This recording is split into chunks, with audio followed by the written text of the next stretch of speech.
Hello दोस्तों, good afternoon. कैसे हो आप लोग? दोस्तों, ये हमारा यूपी ट्रिपल एस सी पेट 2022 का टेस्ट सीरीज नंबर 20 है, जिसमें हम लोग हिंदी के महत्वपूर्ण गद्यांश को देखेंगे व इनका आंसर निकालने का प्रयास करेंगे। तो चलिए दोस्तों, ज़्यादा समय न लेते हुए हम लोग गद्यांश नंबर 1 को देखना आरंभ करते हैं।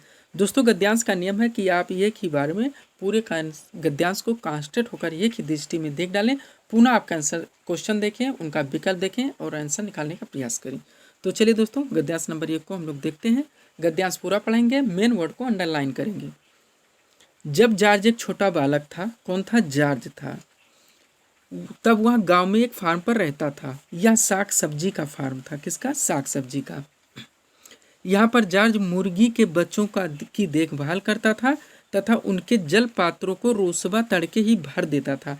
इसके पश्चात वह दोपहर तक अपने भाई के साथ फार्म पर खेलता रहता था। वह गाजर खाने के लिए आने वाले खरगोशों को भगाया करता था। आगे देखेंगे हम लोग, यहाँ तक हमारा हो गया। गाजर खाने वाले खरगोशों को भगाया करता था। आगे, दोपहर को भोजन करने के उपरांत इतनी गर्मी हो जाती थी कि वह न तो खेल ही पाता था और न कोई काम ही कर पाता था। प्रत्येक 3 घंटे तक सोता था। उसके लिए फार्म पर रहना सुखदायी था, परंतु जब जॉर्ज स्कूल जाने योग्य हो गया तो उसके लिए फार्म पर रहना असंभव हो गया। स्कूल फार्म से, कहाँ से? फार्म से 3 मील दूर था। यह दूरी जॉर्ज के लिए काफ़ी अधिक थी, अतः उसको अपने चाचा के साथ रहना पड़ा, जिसकी स्कूल के पास शहर में जूते की दुकान थी। यह हमारा पैराग्राफ है दोस्तों। इसी तरह के आपके 2 पैराग्राफ पेट परीक्षा में मिलेंगे, जिसे प्रत्येक पैराग्राफ से आपके 5 क्वेश्चन करने होते हैं। इस तरह से दोस्तों 10 नंबर के 10 क्वेश्चन आपको अपठित गद्यांश से दिए जाते हैं। तो दोस्तों, हम लोगों ने जॉर्ज के बारे में पढ़ा है।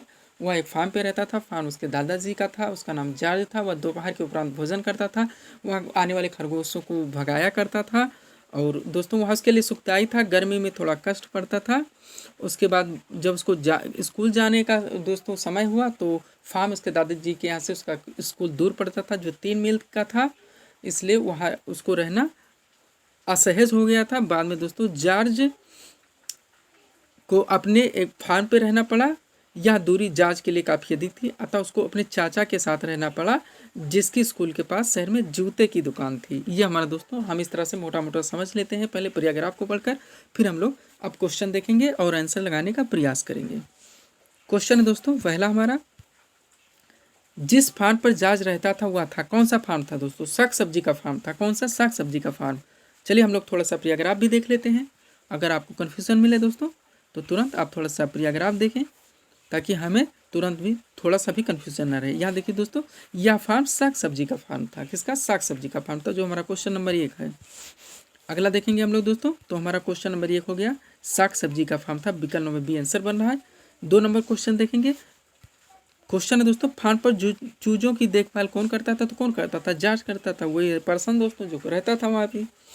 3 नंबर क्वेश्चन देखेंगे, फार्म पर प्रत्येक व्यक्ति थोड़ा सा। दोस्तों, ये क्वेश्चन काफ़ी ईजी होते हैं। अगर आप 10 से 15 20 ही अगर गद्यांश को प्रैक्टिस करके अच्छे से लगाएंगे, उनका रिवीजन करेंगे, तो एग्जाम में दोस्तों आपके 10 क्वेश्चन पैराग्राफ से होते हैं, जो एक बहुत बड़ा बेसिक होता है दोस्तों, आपको अच्छे रंग दिलाने में पेट परीक्षा में। तो यहाँ से दोस्तों आप काफ़ी मेहनत करें। एक समय तो कम बचा है, लेकिन अगर आप टेस्ट सीरीज़ को ज़्यादा से ज़्यादा फॉलो करेंगे तो दोस्तों निश्चित ही उसका आपको फल मिलेगा। तो क्वेश्चन नंबर 3 देखते हैं। फार्म पर प्रत्येक व्यक्ति थोड़ा सा विश्राम करता था। कब करता था? दोपहर के भोजन के उपरांत। दोपहर के भोजन के उपरांत पैराग्राफ में है ही दोस्तों। हम लोग चलिए फिर से देख लेते हैं। दोपहर के भोजन के उपरांत थोड़ा सा दोस्तों विश्राम किया जाता था फार्म पर। यहाँ पर देखिए दोस्तों, ओवर ही दिया हुआ।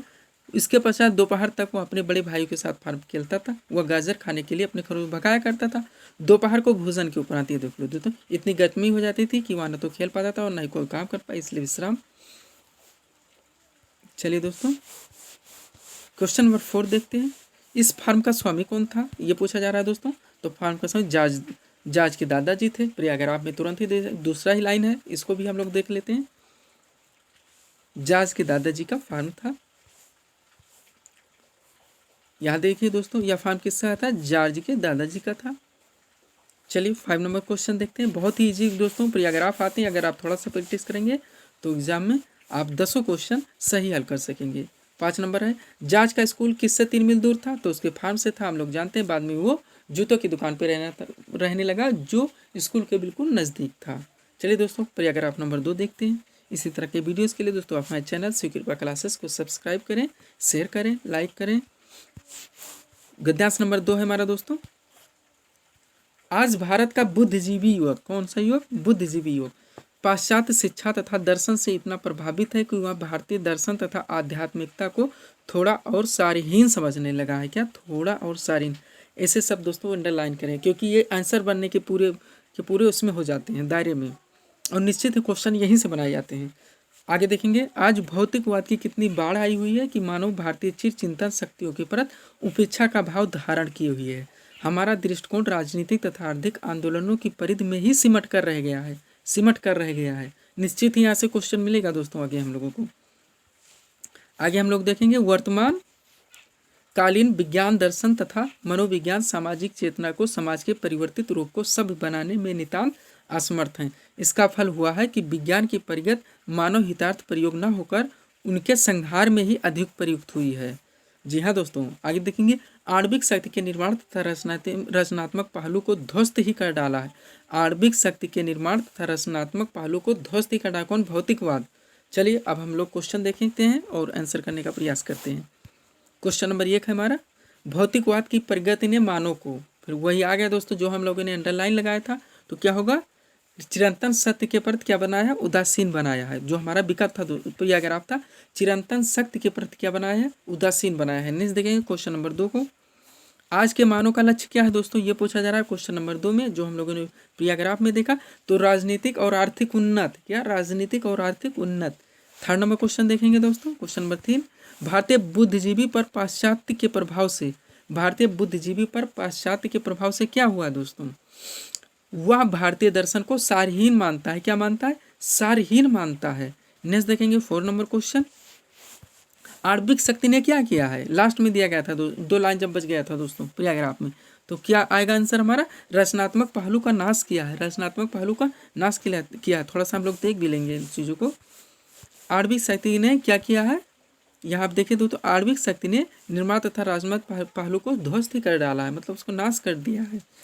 चलिए आखिरी क्वेश्चन देखते हैं, क्वेश्चन नंबर 5 को। क्वेश्चन है, उपर्युक्त गद्यांश का हमें शीर्षक बताना है। किसके आसपास दोस्तों ये रन कर रहा है पैराग्राफ? कौन सी चीज़ के? ये हमें बताना है। तो पाश्चात्य शिक्षा का प्रभाव हमारा आंसर होगा दोस्तों। पूरा किस पे दिया गया? पाश्चात्य शिक्षा के प्रभाव पे दिया गया, जो हमारा टाइटल होगा दोस्तों, जो हमारे गद्यांश का शीर्षक होगा। तो इस तरह से दोस्तों आप निश्चित ही गद्यांश को प्रैक्टिस कीजिए, गद्यांश को समझिए और उनका आंसर लगाने का प्रयास कीजिए। दोस्तों ये 10 नंबर का है। आप लोग जानते हैं कि पट परीक्षा में 10 नंबर कितने मायने रखते हैं। आप लोग जानते होंगे दोस्तों कि पेट के जरिए आपकी 8 वैकेंसीज लगी हुई हैं, जिसके लिए दोस्तों आपको अच्छे से अच्छे रैंक लाने ही हैं, उनमें आपको कंप्लीटर बनने के लिए। तो दोस्तों मिलते हैं हम अपने अगले टीच सीरीज़ के साथ। अगर आपको हमारा वीडियो दोस्तों पसंद आया हो तो हमारे चैनल सुकृपा क्लासेस को सब्सक्राइब करें, चैनल को शेयर करें व लाइक करें। तो मिलते हैं हम दोस्तों अपने अगले टीच सीरीज़ के साथ। Thanks for watching.